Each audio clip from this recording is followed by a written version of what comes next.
Hello there. Just a little demonstration of these Reslo mics here that I've been modding. The mod that I'm doing is based off of the BBC. These are British mics. BBC did a mod to them when they started using them back in the 60s. Well, there's some companies doing it now. They call it the Beebs, B-E-E-B-S, Beebs mod. Nothing to do with Justin Bieber. It's just because it's the BBC. When these things come out of the factory, the ribbon's actually in the backside. So the front is where the label is, and the BBC would take it and flip it around. So that's be normally what you're looking at in the front. They take this assembly out, this whole ribbon motor assembly, and they flip it around so that the ribbon is front facing. That's what you're speaking or singing into. So much more output, better response. It just makes sense. Most ribbon mics are built that way, and sound pretty good. So they did that, I believe, as a filter because it would take some of the bottom end out. And these things can produce a lot of bottom end. The proximity effect, as you get closer, gets a little bassier. So you can use that to your advantage, miking a guitar cabinet, something like that. They've been referred to as being pillowy as far as tone goes. I quite like them. They're very versatile. They can be dark, but the mod that I'm doing brightens them up quite a bit and increases the output at least twice the amount. The other thing with these is the BBC would upgrade the transformer that's in here. The transformer that comes with the stock is, I believe it's about 27 turns ratio, which, so you got this little tiny ribbon in here, and notice that ribbon is a square crimp on here where I do a corrugation, so a wavy from top to bottom. I use the RCA spec as far as the thickness of the ribbon, and the ribbons are quite delicate to work with. They're very, very, very thin. It's pure 100% aluminum, and it's just like a leaf material. If you've ever worked with gold leaf or silver leaf, that's basically what this is, but it's aluminum, and 2.5 microns thick, which is about 100 times thinner than what you wrap your potatoes with. So pretty small stuff. I usually wear a mask so I don't breathe on it too hard, because that can send it either flying away and hide it somewhere where you can't find it, or rip it apart, fold it, bend it, whatever. Doesn't take much. If you touch it, you can disintegrate it in your fingers. So pretty fine material you're working with there. Something I've been doing for a few years, quite a few years. Love doing it. I restored. You can see I've got quite a few mics around here that I've restored. A lot of RCA, Biodynamic, Electro Voice, all kinds of stuff. Mostly all ribbon mics. I do work on other types of mics as well. Something I really love to do. I started out as a hobby years ago, and I posted a few, and my phone started ringing. So from there it snowballed, and now I'm doing it as a regular thing. So anyhow, so that's exactly what I've done here. Is I've changed that to front facing, right? Just like that. So the label is where the ribbon is. You're talking directly into it. Magnets are at the back. I actually put a Fab transformer. Fab is another British company, FAB. They make great transformers. Clarence Kane from that used to work at RCA and ended up doing, after RCA closed, he ended up maintaining a lot of mics for a lot of people in the States and Canada. You could mail your stuff down to them. It's pretty expensive to do that, especially these days.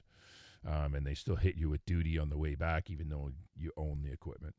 So, and the other thing is you got to put insurance on it when you're going down there, sending stuff down, and it's worrisome.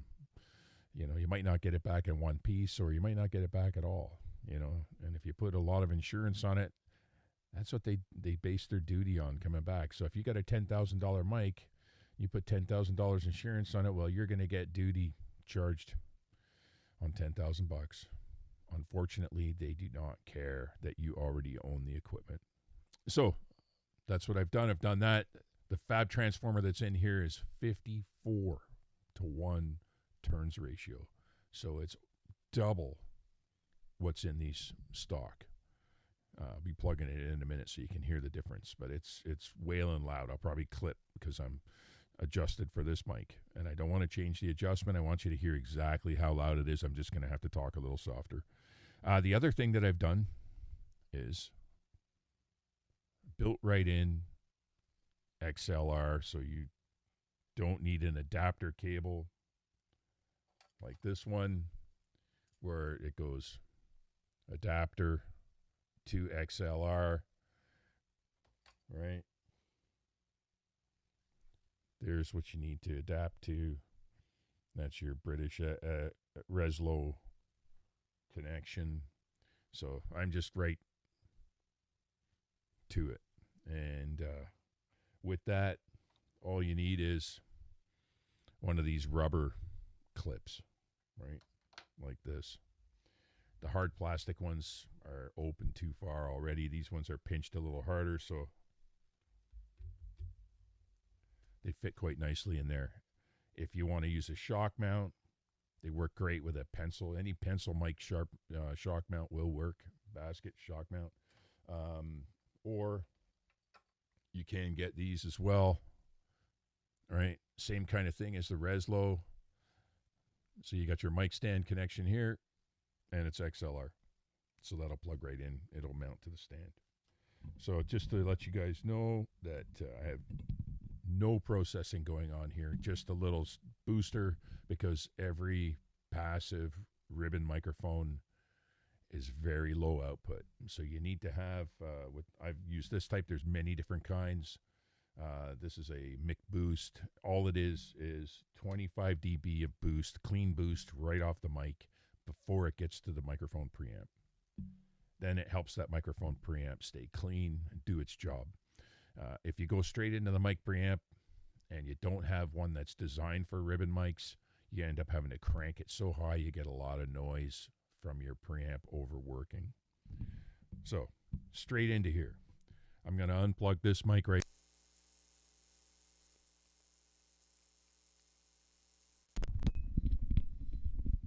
And there you go.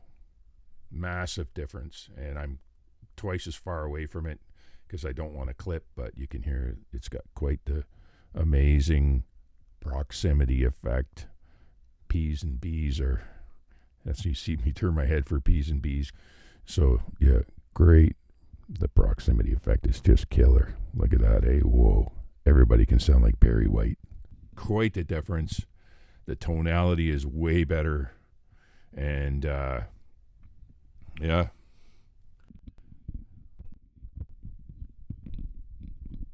So there are companies selling this, these mics with this Beebs mod or BBC mod done to it. And I know they're somewhere around $1,000 US. Mine are quite a bit cheaper than that. They're pretty robust, especially these little things. They're built like little tanks, and you can fit them into little tight spaces and that. So they're pretty good, especially with this modification done because they sound great. I'd have no problem doing a vocal. Great for guitar amps. Awesome for drum overheads. And the other thing about them too, you got that cancellation. They're figure 8, so they only pick up front and back. The side is a null. Same with the top, it's a null, so you can use that. Maybe you're recording a couple guitar players. Just aim that bend right here towards the guitar that you don't want, and it'll null it out. Perhaps you're doing an acoustic and you don't want to pick up the voice. Well, you aim that bend, aim the mic at the guitar, and put that band towards the vocal, and it'll null it down. I mean, you'll still hear some room sound, but it's going to null it down quite a bit. I use that effect a lot, especially if I'm doing two singers. And then if I'm recording two singers, I'll I'll use that technique. I'll just put them beside each other and have them cancel each other out. This one was done, like I said, that's a BBC mod right from BBC. So we can hear that one. I don't have the screen on it or anything, but I took it off to show you folks. So I just pop it in there. I'll unplug this one.